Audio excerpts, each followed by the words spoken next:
The people that are monogamous or deeply religious, they can't wrap their mind around it. But it's definitely brought us closer. It's so hot for me to watch Scott have sex with another woman and for him to share in that intimacy with me and her. And it's just like 10 out of 10. And I love having sex with him by myself. It just adds a whole nother level of deliciousness when we're both sharing another woman, or I'm sharing her with him and watching them fuck. It's so hard to explain because it's so many layers deep. I don't know if empathy is the right word, but like, you feel love watching your partner share themselves. You feel love watching your partner share you. You feel turned on by watching them experience pleasure and then give pleasure to someone else. Welcome to the Open Bedroom Podcast. I'm your host, Jennifer Kalo. Welcome to conversations about open relationships, online dating, and creating relationship dynamics that truly align for you. Hey guys, welcome back to the podcast. Today I have Mark Allen. He is an ENM, which is Ethically Non-Monogamous Coach from Opening Us. I was recently in his masterclass. I think you had about 20 of us all in the ethically non-monogamous space. And I actually wanted to thank you. I got a client out of being in the masterclass, had a ton of new followers, got a bunch of people on my email list. And so it was so beneficial for me to be a part of it, which is usually, I do a lot of these and like usually nothing ever is like super exciting that happens, but I was like, this is great. And I loved the diversity of kind of like lectures and people that you had within there. So I'm sure we can put a little link below in case anyone's curious. I'll also link to the episode that you and I recorded, which I've recently put on the podcast. And today we're talking about some super exciting stuff. Let me get our topic again because I just lost it. It is women's empowerment and non-monogamy. And so just before we hit record, Mark and I were talking about a little bit of the difference of why women seek non-monogamy versus men and kind of what it does for them. So Mark, I also should say you've been married for 31 years. You've been a swinger for 5, have been a coach, I'm sure, for quite a while. And so if you want to introduce anything else, and then we'll just jump into this conversation. Let's just jump in. Okay. I've noticed this with my own wife that, Okay. it just things that I don't think that she would have ever done or ever, I mean, I have a hard time getting this. Even just wearing lingerie and feeling good in her body and things like that I always told her she'd look fantastic because she does. But it's not the same. I know. And right, vice versa, to spin it back to the male spectrum too. So, honey, you're great in bed. Yeah. Okay. That's yeah. Thank you for that. Yeah. You have to say that. Exactly. Yeah. I don't feel tight and I don't look good in these jeans. Right. But to see her, taking this, and we were talking about before we started a thing that happened at a house party a couple weeks ago, that she was in a different part of the house, and she claims I have radar ears that I can pretty much tune into anything in the house. And all of a sudden I heard 2 of our male friends talking to her about something called the London Bridge. And I'm like, I wasn't really sure what this was either. So they went to the red room with her.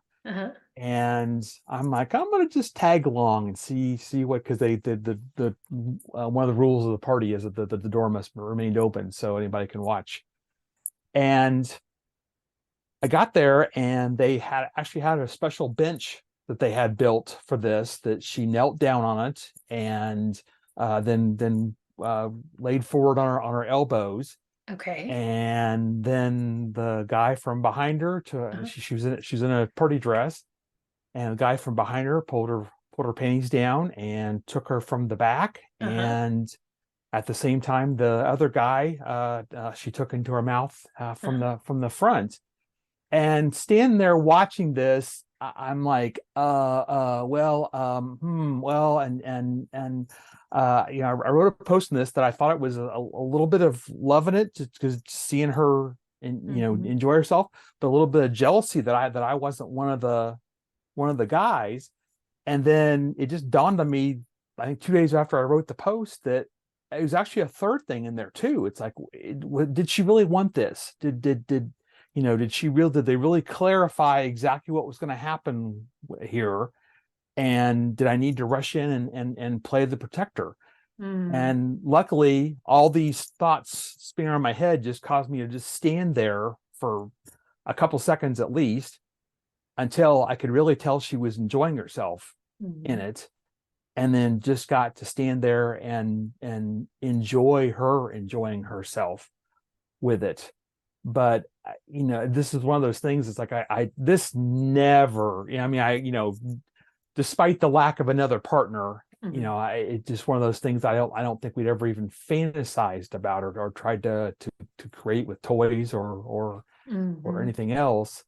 And for her to just, we've been going to this party for 6 months and know these guys really well. And I can't imagine they'd ever hurt her, but still, it just was that thing of like, do I need to make sure everything's okay? And it's like, no, she's been in other situations that were new to her in this. And, I trust her. I trust that she knows she can protect her body. She can say no. She can do all those things. So let's let it go and see what happens. And she later was like, wow, that was really, it was one of those things that just happened so fast. Fuck yes. Like, that was just so goddamn hot and stuff as fast as that happened. Okay, I'm going to need you to just take a sec and give us a bird's eye view of what was your life before you guys became swingers? Because this feels like, when you start a movie at the beginning or the end and you're like, yeah. And she's like, and I thought that terminology was called spit roasting. Is that different? It is. I don't know. London Bridge feels classier. There's a town in Central Ohio called London. I think it probably had to do with somebody that came from that town and they decided to bridge her is what I think happened. They but yeah, bridged her. So we just got like the movie view of her getting fucked from both ends. And now I want to understand. I'm assuming you guys are like suburban couple. You got a kid. You probably have like a really normal job or something. And then all of a sudden your wife's at a swinger party getting fucked from both ends. Like, what got you here?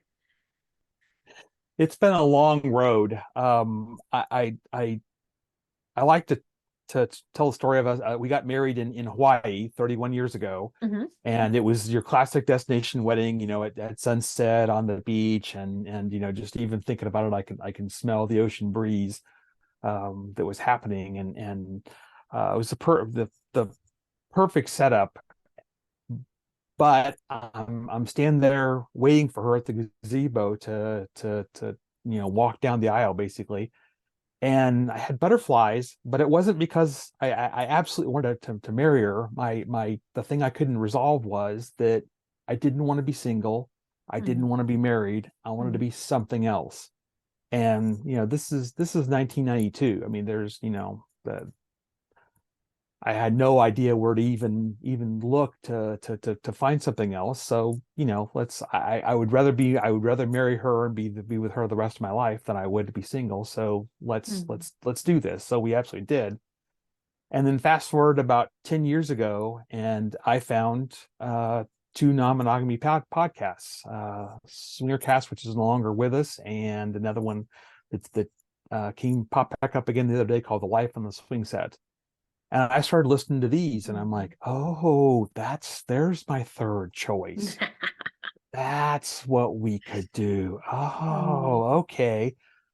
So we'd been talking about how I wasn't really getting my need met, and what we might do to fix that, and other things. So we were on a drive one day, and I'm like, honey, I think you should listen to these 3 podcasts, episodes 54, 59, and 63, whatever numbers they were. And let's try this. And, we started talking about it more, and she's like, no, absolutely not. Never. No. And I thought, okay, this is, because I've put it out there. Clearly I want something other than what we currently have. so what do I do now? Because and so to make a long story short, we both got some coaching and some counseling over the next couple of years, and I asked her several more times, and then just basically agreed to never bring it up again. And that's the solution right there. Yeah. Just pretend like you don't actually want to do this thing. Yeah. Just, if I wanted to stay with her, that's what was going to apparently have to be. So, we got some coaching and everything. And it was this summer evening that we were watching TV. And I just remember she was sitting on the couch and I was laid across my head in her lap. And I said, we should go, find some sort of couples group that dances and just entertain or whatever, that sort of thing. And she just sort of looked down at me and she said, "You still want to swing, don't you?" And I said, "I absolutely do." So then we really started talking about it. And that November on Black Friday, there's a clothing optional resort down in Cancun, Mexico called Desire. And they were having a Black Friday sale of all things. And there was another podcast I'd been listening to that takes a group every November. So I said, "Hey, let's book this. It's a year out. It's, this was like November 28th, and that group was going to go like, November 17th of next year. So let's book this, and you got a year to decide we don't want to do this." And, she said, "Okay, let's do it." And, I could tell there was some interpretation on her part, but let's go ahead. So we kept talking and talking, and are you familiar with the Playboy show Swing? Okay, no, I'm writing it down though. Yeah, they did this. Oh my gosh, this has been 10 years ago, but they did like, I think 40 episodes of this, and they'd have a couple come in and it was a big house, and there were other swingers there. And the thing that I'm pointing to is the very first thing they would do is they would sign an agreement that basically said, what happens here stays here, and we agree not to hold it against each other. So I literally was transcribing that, and I made a document for us, and we decided what our boundaries were for that week, and just said, let's try this and see what we think of it. Is this really for us? So we did go. She swore she was never going to take her clothes off. The first day we stepped out the door, I went nude, and it took her about, call it 8 hours. And she was, almost everybody else there was, there were some women that just had bottoms on, but the vast majority that week, at least, were all nude. And just talking, and just it was like it was a normal everyday thing to be nude and be in this sort of environment. And long story short, we just loved it. Nothing really happened that week with anybody else, but we talked to a number of people and got their take on it and what it had done for them. And that part of the swing thing was, at the very end, the couple decides, are they gonna still swing, or are they gonna just go back to what they were? And so I asked her the same thing as we boarded the plane back home, and she goes, "Yeah, I want to do this." So that started our journey, and we've we were never going to take it and play separately. And then we were at Desire another time, and the guy wanted to be with her, but the woman didn't want to be with me. And so I'm like, "Okay, just do this. Let's see what it's like." And she had a great time, and I just sort of twiddled my thumbs trying to figure out what to do with myself during it. So we continue to push the envelope to see what's out there, and what's still something we haven't tried, that's fun. This party, going back to where we started, this party was one of those, because we quickly learned that even though most people attend as couples, they don't play as couples. They play separately, or we started using the term free agent for it. So, like the third party, we got to an agreement that as long as we agreed, right before it, stuff that is this what we want to do, that we could take and do, whatever we wanted with whoever we wanted, as long as, we insist on condoms and talk to them about testing and have the conversation beforehand. But as long as those things are able to be done, we were able to do whatever. So that's how this situation, like I said, I think she was in the kitchen talking with a bunch of people, including these two guys, and I was in the living room with another group of people having a conversation. It just sort of happened, and I'm just was blown away by how hot it was, and that she was from all appearances okay with it, and later said she was, and enjoyed herself, and just felt like she could do that, and certainly not need permission from me. Sure, we already had it, we're free agents at this, but just to go for it in that moment, and knowing that moment may or may not ever come back again. And just go for it, and like I said, had a marvelous time at it, from everything I could see. Well, and I remember from our previous conversation, you telling me, we go to a lot of house parties, and sometimes like an orgy will break out. Sometimes people have sex, sometimes we don't, and we just hang out and we get in the hot tub. So I love the energy of free agent versus hall pass. I see a lot of like, we have a hall pass.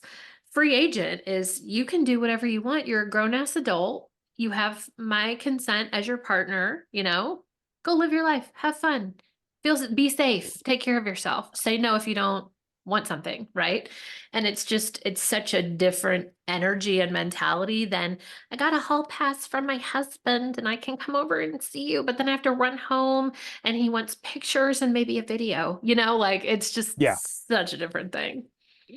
Yeah, I never thought about that. I think that's a great insight, because I've done a hall pass when I went to a retreat, and just didn't, because it was literally me leaving the state for that matter, and being that way. But that's very interesting, and to again, it's like I don't own her. I don't want to own her. I want her to be able to freely make decisions for herself, and me as well. But if she hadn't had that freedom to do that, I guess they would have come to me and double checked it was okay or something. But they knew how we normally operated at these parties, and just went for it.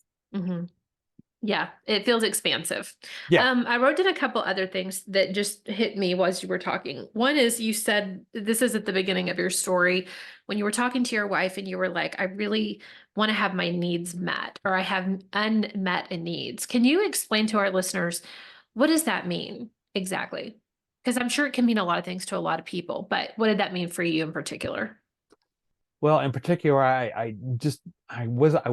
we weren't having the variety and the novelty of sexual experiences that I felt I needed. That we were doing pretty much the same thing, the same way, the same place in the house, the same, everything. Has swinging changed that for you? Oh yeah. Oh yeah. Yeah. Oh yeah. Even yet yesterday, taking and I said, I remember what happened last Saturday night. And we just started talking, doing dirty talk about it, and all of a sudden we were on our way to the bedroom, and we're able to sort of relive, and I think I'm starting to bring out that she may really like dirty talk, and I've never really played much with that, but we met a woman at at this party who's very much into it, and just speaks loudly.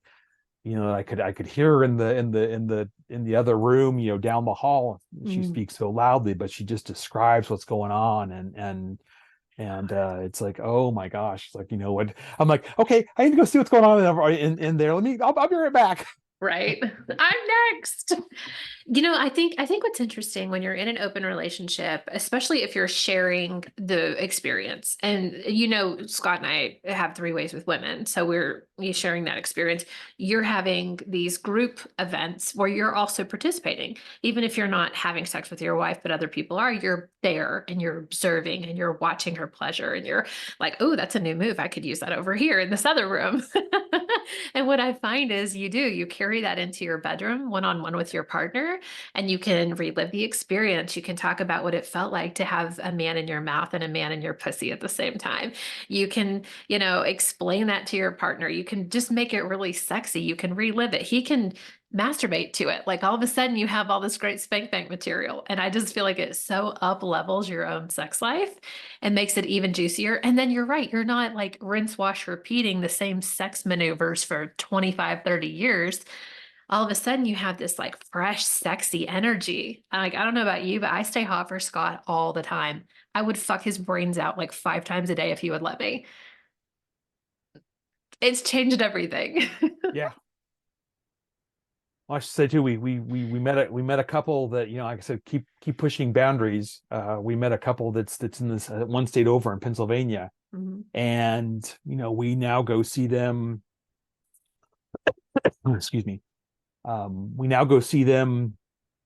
Oh, every 6 to 8 weeks, I guess. So either we go there or they come here. We go to, or actually they've come to this house party a couple times because it's kind of in the middle, and it's seeing them repeatedly like this, we've seen that relationship get pretty deep to where we typically talk on the phone or do a video call at least once a week and just catch up, and we're also each other's cheerleaders. That if I see somebody in a Facebook group that's near them, I screenshot it and send it to them and say, hey, you should contact these people. They're hot. Check this person out. Yeah, exactly. check this out. They're in your area.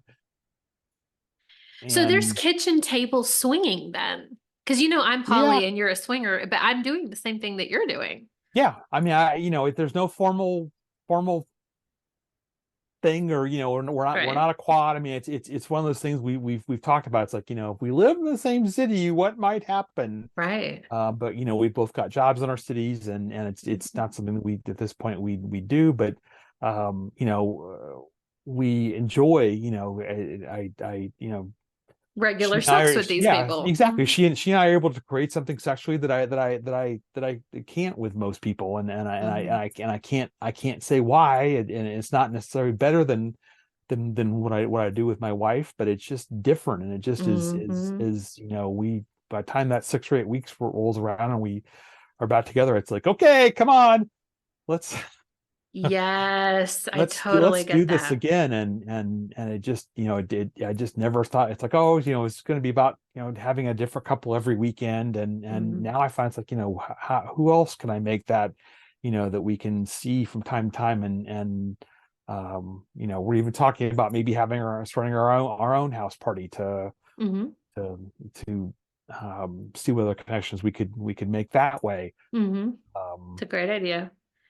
I think our nervous systems love repetition, and repetition can get old in open relationships too, because you're like, well, where's the variety? Where's the fun? And so I imagine your life being like, you have your wife consistently, you have this other partner, couple every 6 to 8 weeks. That feels consistent to your nervous system. You're going to have this other woman. And then in between there, you're like, house parties, and who knows, maybe she's getting spit roasted in London Bridge, and like you're having new women too. And I find that you're right. Like each unique experience is so varied. Like, I don't know how many ways you say unique, but like, I'm noticing with each female partner that we have, like, our pussies all feel different, inside, outside. They react differently. Some people just want you to play with their clit. Some just want to be inside. I like both stimulation. Everybody's nipples are different. And I'm just talking about women because I sleep with women and I sleep with Scott all the time, right? So I always ask God, like, how do you maneuver? How do you remember even like the way I want my body touched versus the person we had over last night, who's a new partner for us, or our partner, Steph, who we've been with since April? Like every single body is so different. And he's just like, it's like intuition. You just use your intuition and you know what they like. And it like your fingers just remember, you Yeah. remember. And so I don't know. I don't know where I was going with that other than just I admire the variety in your life that you're playing Well, with. I to extend what you were saying, I think too, with a new partner, how is she going to react to this move? Yeah. Is what am I going to find that, I know it works on these 3 or 4, Mm-hmm. but I doubt she's the same. So, But you there's know, fun what in that. Like there's fun exactly? in It's learning a it's new body.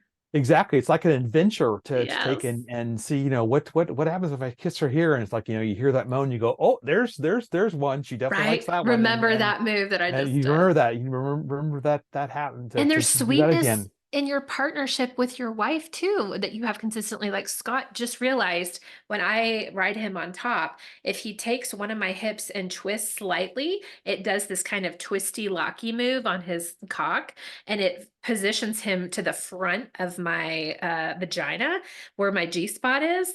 And it's like the fucking magical grail. Like I'm like yelling and orgasming, and just there's stuff everywhere, like fluids, and like it's delicious. And he did it this morning. We again had our new partner. She spent the night last night. And so we were playing again this morning. It was so much fun. And I'm riding him and she's touching me. And he's like, come here, like come a little closer. And he adjusts me and does like, we're gonna do that move. And I was like, okay. And it just like everything locks into place for me where I'm like, oh, that was good before, but this is like perfect. So it's so much fun to find new moves when you've had sex thousands of times already, you know? Oh, I definitely do. That's yeah, we hadn't done much with her on top, and she's like, she saw other people doing, and you want to try that? Yes, I want to try Mm. that. Let's see what we can do with that. And Yes. you know, Do a it little is one back it's bend. Oh, that it's feels it's it's one amazing. it's one thing to take and see drawings of it, or to watch it in porn or whatever, but it's a whole different thing to, Experience. how does my body and her body really work together to do that, and what can we create with that? Yes. And it's all unique based exactly on your anatomy. And if her cervix is a little tilted or your cock has a little bit of like a hook or whatever, like it's just so fun. Okay. Outside of this, I had another thing written down. And that was I love that dynamics can change. You've talked about you being married for a long time, you having this conversation with your wife, you went to Desire, she saw what was available to her. You guys didn't even do anything. She gets on the airplane and you're like, do you want to do this? And she's like, fuck yeah, let's do it. And you started just together. And then you were like, okay, let's allow this in. And then let's allow that. And now you're a free agent. And I've had somewhat of a similar experience in that we've started with a certain dynamic. And now I'm playing with the women in our partnerships one-on-one. And that's brought a whole new level of juicy. We discovered one of our partners is a massive squirter, like torrential drenching, and it's so fucking hot. And I found this new thing when I played with her one-on-one, where if she kind of hovers above me, she can squirt all over my pussy and inside of it. Oh my God. But I wouldn't have known that if I wouldn't have allowed our dynamic to just shift a little bit, and Scott wouldn't have been okay. But we just keep kind of breathing into this new allowing space and like what feels good for him and what feels good for me and what's in alignment. And so I guess I want to give our listeners some permission that if you haven't been open yet and you're thinking about it, it's okay to start at one dynamic and change. It's okay to Oh, have a smaller, tighter dynamic where you just play together. And what Scott and I always do, and I'm sure what you and your wife do, is it's always in what's in the best thing for our relationship. What's going to bring us closer together? We're not here in an open relationship to find new partners and get remarried and get divorced. Like, no one wants any of that, right? And so it's like, what can we do that's in the greater good of their relationship? And sometimes it is being a free agent and allowing a little bit more space. And then you're like, oh, let's come back together in story time. Let's talk about it. And sometimes it's your partner being there. I'm going to toss this to you to let you talk about this. Yeah, I mean, I still would say that we, for the most part, would take and meet couples and play as a couple. I mean, that's still what we like. Mm-hmm. It was just that in the situation with this house party, that's not the way that works. So it's like here's a space that, we enjoy being there, we enjoy the people. It just felt safe to do that. Whereas I don't, we have no plans at this point for me to get a girlfriend and her to get a boyfriend or even start looking for people that date separately. There's nothing in the plans, but again, never say never. I mean, it's I totally, I think there's, in starting out as a playing or dating as a couple, there's some safety in that, because you're always there. You're, if something happens, you can take and say, come on, let's get out of here. You can take and end it and live to see another day. But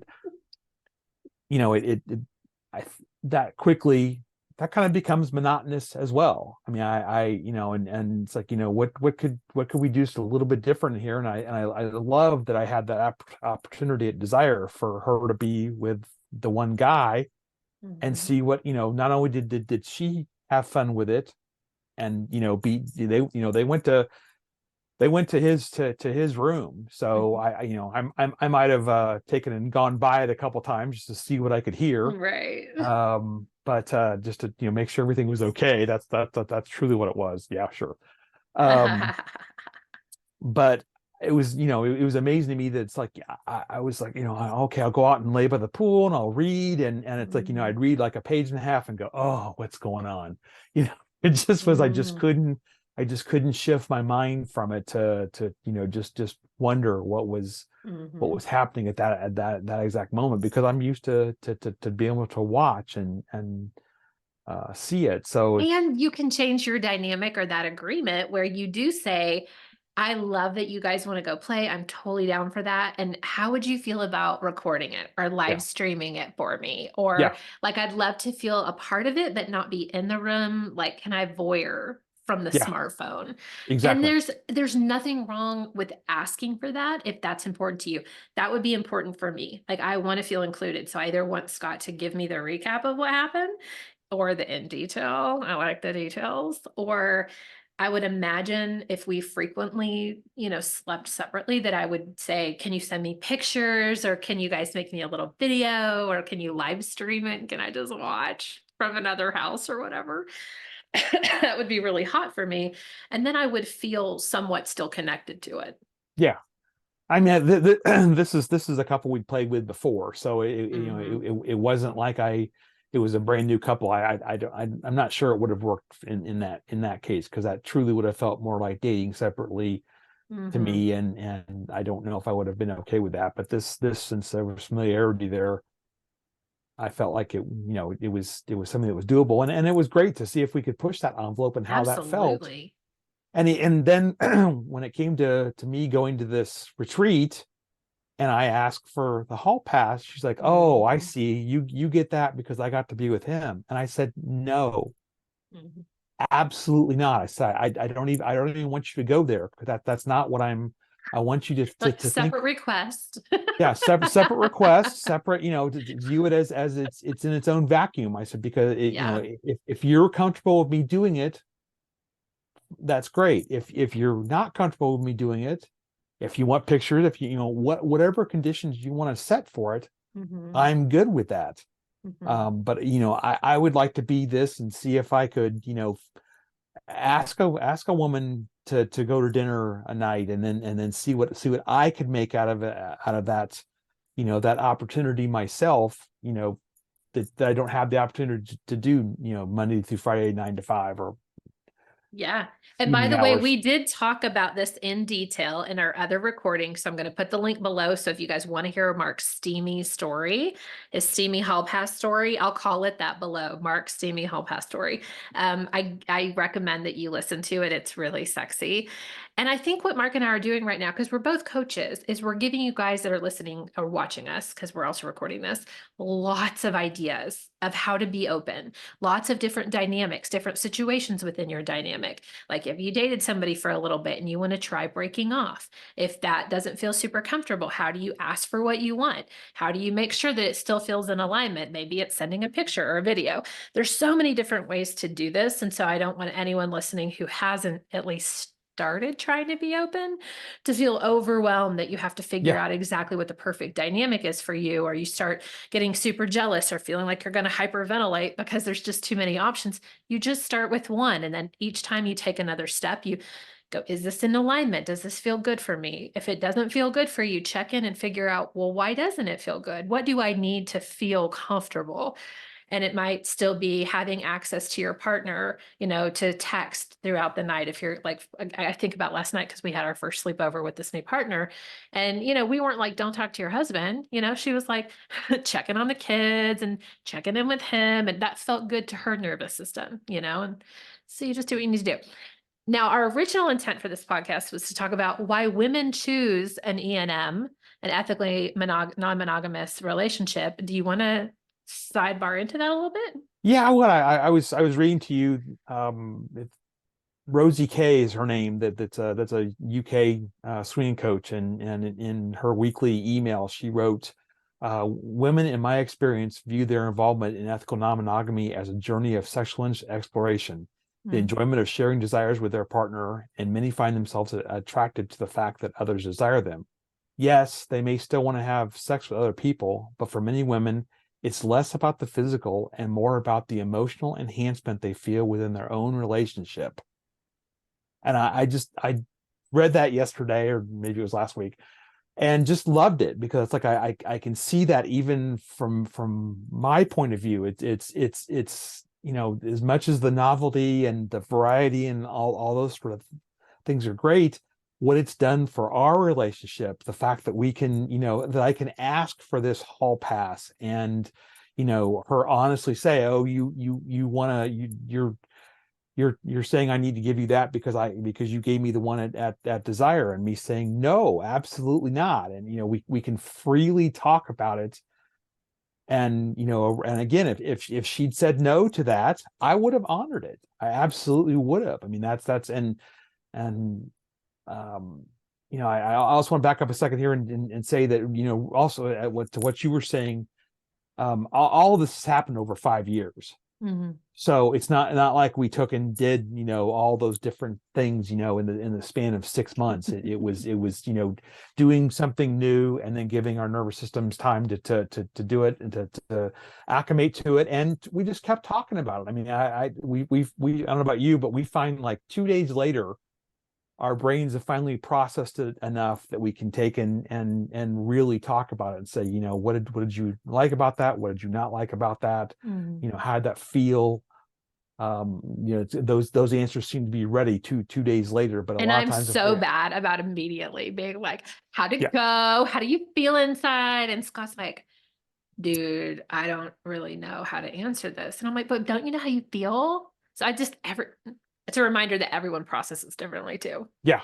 So 48 hours for you and your wife so do you guys kind of have like the house party and then have a 2-day later check-in?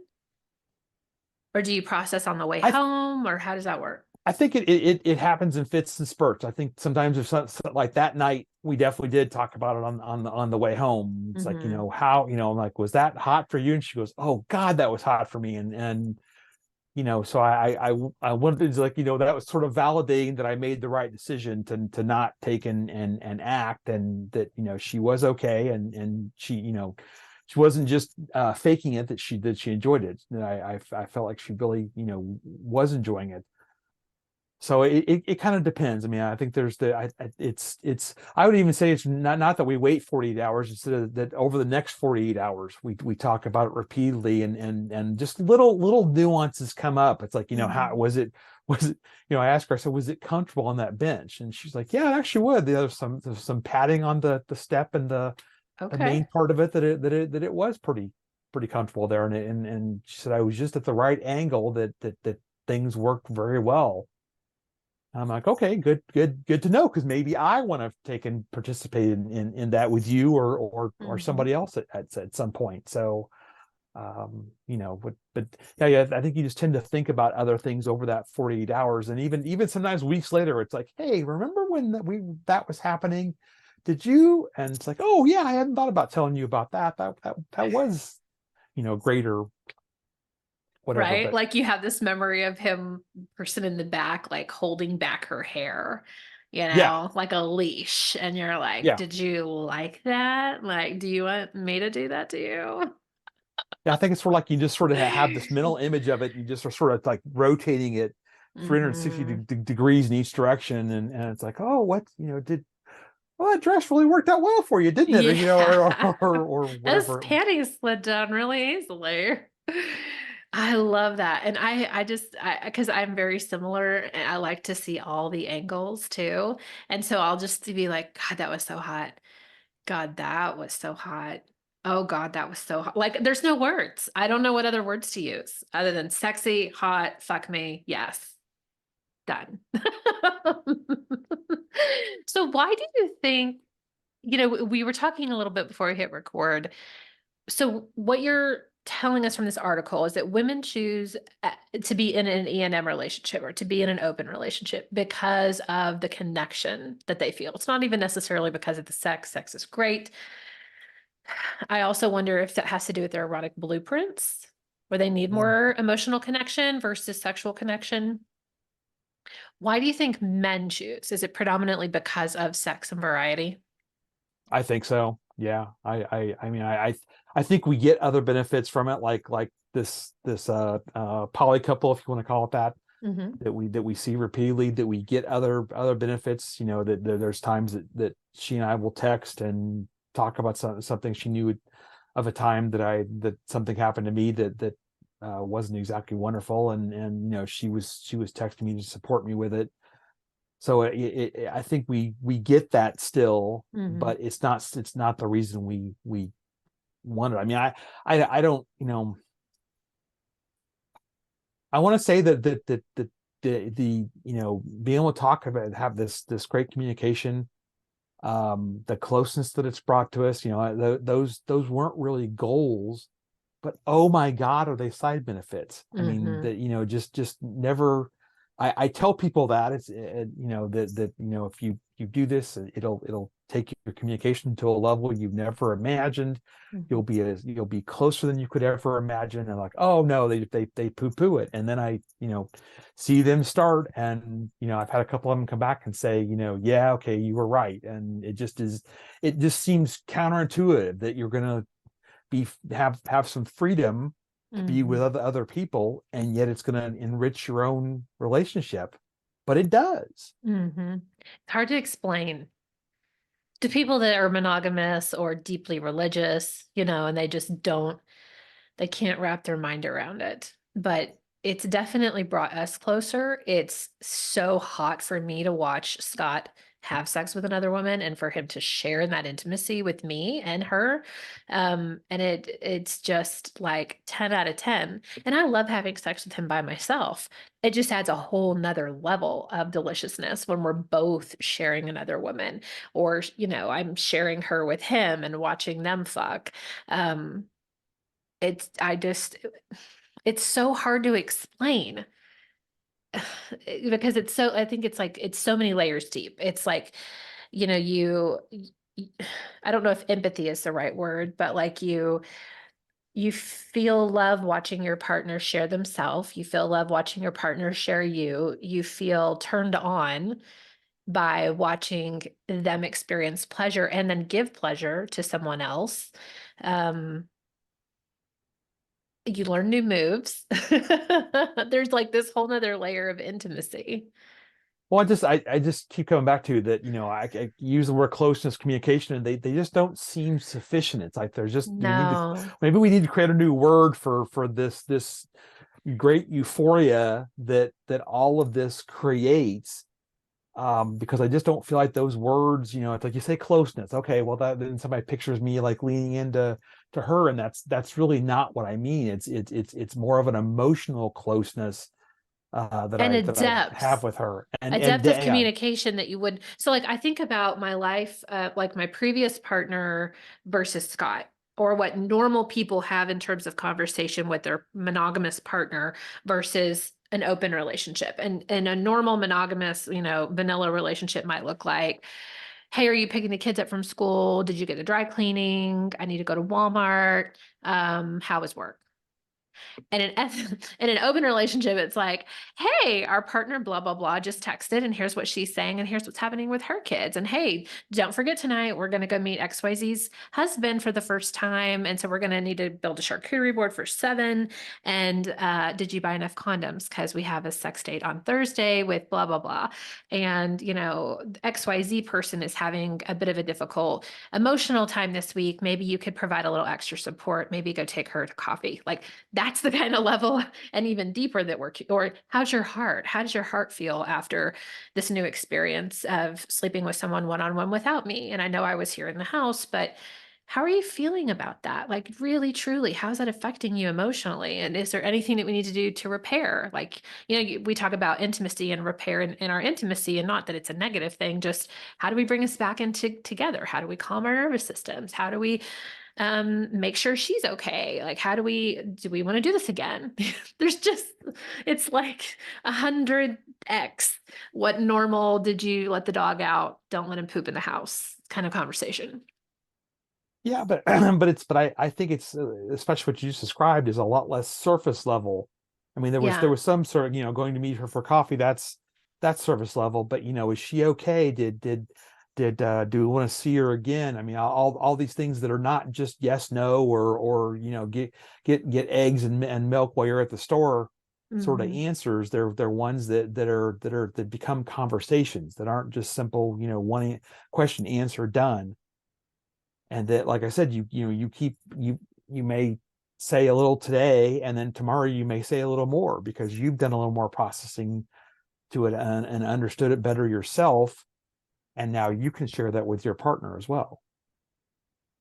Yeah. And there's an emotional and energetic nakedness that happens when you're naked and intimate with other humans that just changes everything. Well, I mean, even just the allowing of it to happen, that we're gonna. I think even before you get to the actual being naked, that we're gonna go do this, and if we like these people, we're gonna invite them back to the house, and we've got everything's cleaned up, condoms are ready to go, everything's ready to go. If we like them, we're gonna do this, and it's. I think there's a huge difference in just that alone, that this is something we're gonna allow ourselves as a married couple to do, and enjoy the crap out of it together. Yes, I keep thinking too of the word like vulnerability. There's a lot of vulnerability, I think, because I keep thinking about naked, right? You're physically vulnerable, you're emotionally vulnerable. In the last few weeks, we've had some really challenging, difficult, and beautiful conversations around like STIs and getting vasectomies, and like how do we prevent pregnancy, and like you don't talk about that kind of stuff unless you're in an open relationship, and it's difficult and beautiful and can be healing and can make you feel that you're loved and desired and respected regardless of how you show up in this world. And there's just so much depth. Yeah, I again, I'm good just to tell your listeners, I haven't, if monogamy works great for you, fantastic. I don't believe open relationships are more evolved, or there are certainly those out there that would say that, and I think each each relationship needs to be what's best for that relationship. And, maybe this is something, if you want to try it, you certainly can. But I also go back to, I love being out and my partner going, oh, look at her. She's hot, and her being able to express that, and me being able to also say that to her and say, I really thought that checkout lady was hot, and be, I think that's kind of what we're talking about, is being on that level of communication that we can just really say anything to each other and not take offense to it, because it's not that it's going to take and somehow subtract from our own relationship the fact that we're human and we have attraction to other people. Doesn't mean we're going to act on all of them, certainly, but we can take and say that and know that it's just us being human, and it doesn't have to go anywhere. It might, but it doesn't have to. And sharing it. Yeah. Okay. So if our listeners have gotten to the end of this interesting jumbled up podcast, I love it. Like, I think we went all over the place, and they're like, who is this Mark guy? How do I get more involved with Mark? How should people connect with you? And what do you have going on now? So I am, you can go to www.openingus.com, and I have a little freebie on there that's my guide to non-monogamy podcasts. It needs to get some updating to include yours, for example. But it's got some of the ones that have been around for quite a while at this point, and even in some cases point out a specific episode that I think was really, really good, that demonstrates a certain aspect or something. So sign up for that, get on my mailing list. I will be doing the Opening Relationship Masterclass series again, probably in the March-April timeframe. At this point, it's looking like, where I'll get another group of 20-25 experts, and we'll just all talk about different facets of swinging and polyamory and everything in between. Awesome. Perfect. So sounds like you're going to have a lot of links below, listeners. Check out our last podcast to hear Mark's juicy hall pass story. The whole conversation was really interesting anyway. I think we talked about dating, actually. Yeah, we did. That one. Yep. How to date in an open relationship, which, just opening up in itself is its own phase of like newness and somewhat difficulty. The dating is like its own beast. And it really is like, it encompasses your entire life of being open, because people will come into your life and they'll come out of your life, and you'll be looking for something new. So that was an excellent podcast episode. And then I'll put Mark's website as well below, so that you guys can get on his mailing list and definitely listen to next spring's, whatever you're calling it, Open Relationship Masterclass 2024 version. 2023 version, 2024. I don't know, whatever year it is. Spring, fall, something like that. Next spring. We'll figure it out. Mark, thanks for coming on. This was really fun. Oh, thanks for having me. I think we have dynamic conversations together. I really enjoyed them. Thanks so much. Agree.